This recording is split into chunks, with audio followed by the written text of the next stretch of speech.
Welcome back to the Lumiose Tower, where we're aiming to be the very best like no one ever was.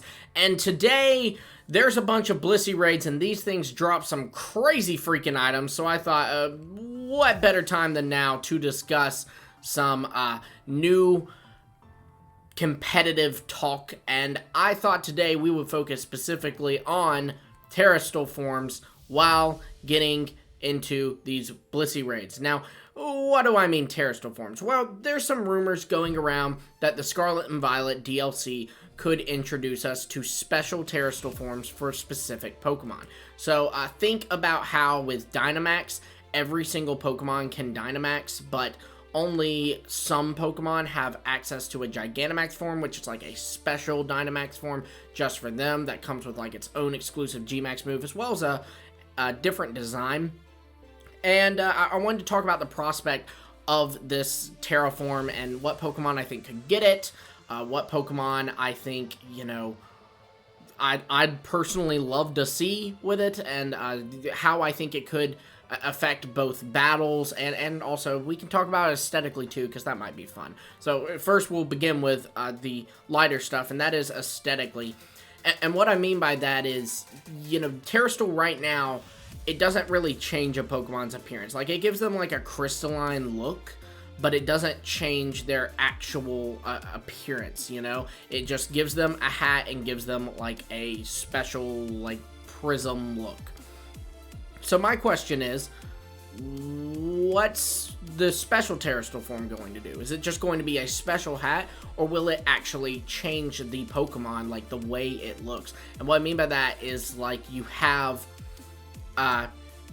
again, with Dynamax as a great example, Charizard, if I Dynamax it, it's just Charizard but bigger. But Gigantamax actually changes Charizard's appearance. So if Quaquaval gets a special Terraform, will it change Quaquaval's appearance, or will it just stay regular Quaquaval, but it now has a special Terrasteel hat that no other Pokemon has access to? That's really what I'm wondering. Personally, I think it'll change the Pokemon's appearance. Now, that is admittedly hopeful thinking, because like a brand new design sounds a lot better than just a brand new hat design to me.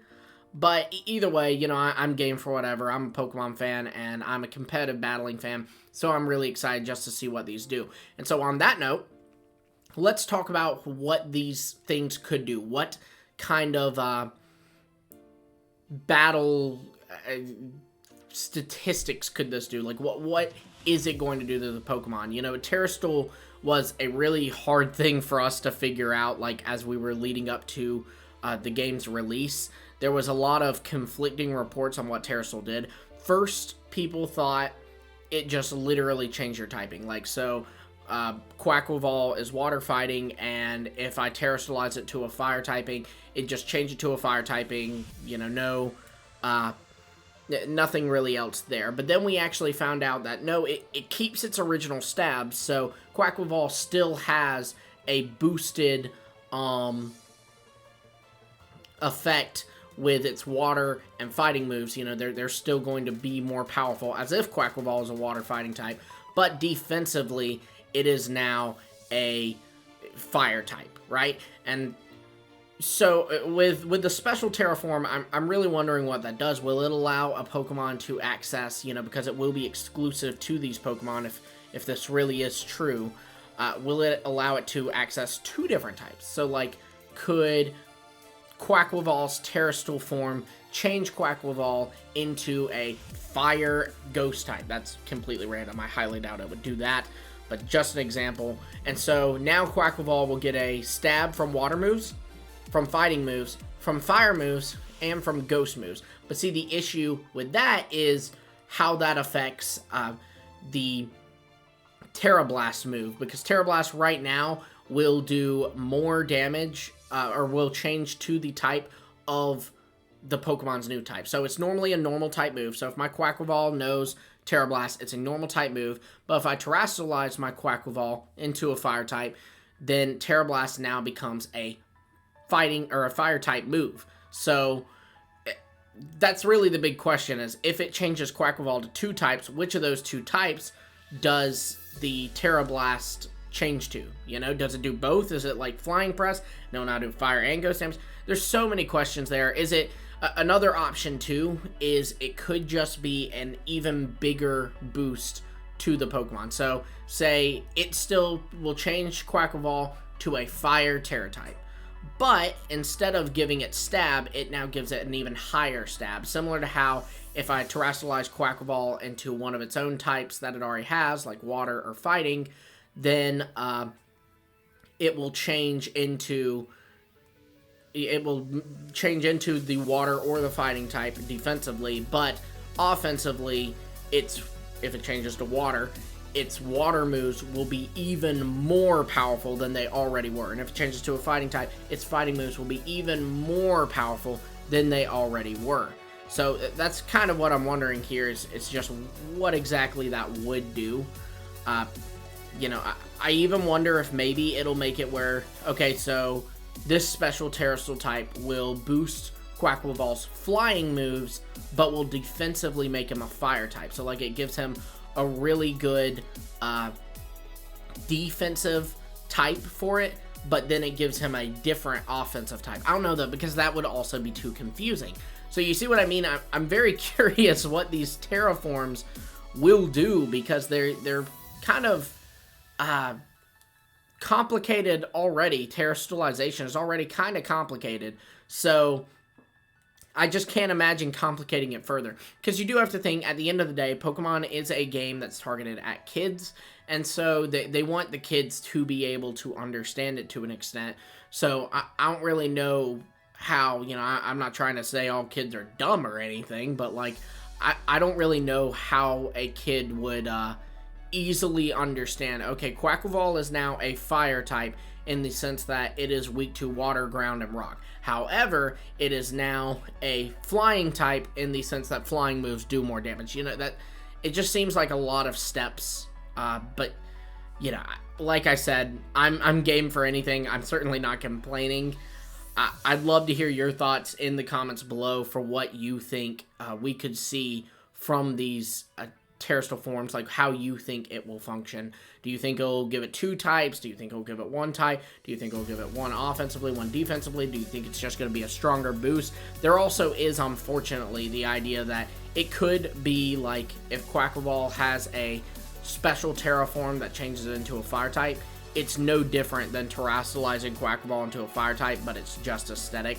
I don't think they'd do that, but there is always that chance, unfortunately. Or that Chansey, rather, to, you know, the Blissey raids. I'm sorry, that was a bad joke. But yeah, now let's talk about some Pokemon that I think could really get a terrestrial form. You know, obviously, it's interesting because if you look at the past games and their gimmicks, you know, you have Mega Evolution, which was introduced in Gen 6, and no Gen 6 got a Mega Evolution except for Diancie, and that wasn't until Omega Ruby and Alpha Sapphire. But with Dynamax and Z moves, they actually did give the bulk of the special Z moves and the Gigantamax forms to Pokemon from that generation. 2 Gen 7 Pokemon for Z moves, and 2 Gen 8 Pokemon for the Gigantamax forms. And so I wonder if they will give Paldeanmons a special terraform, or if it will be for only older Pokemon, given that the last two gimmicks did give it to, you know, the Pokemon of that generation in large. I imagine this will do the same. So looking at kind of popular or favorite picks of Game Freaks from this gen, Golden Go is one that I think could very likely see a special terrestrial form. I think Cyclizar could see a special terrestrial form because it's kind of supposed to be like a mascot in a way, I think. That's kind of how I interpret it. It's like a mascot of the Paldea region, in the same way like Alolan Exeggutor is the mascot of the Alola region. Other options include like Surledge and Armarouge. Obviously, those were very popular Pokemon, and they still are, but they, especially in marketing these games, they were very popular. The starters are also an obvious choice.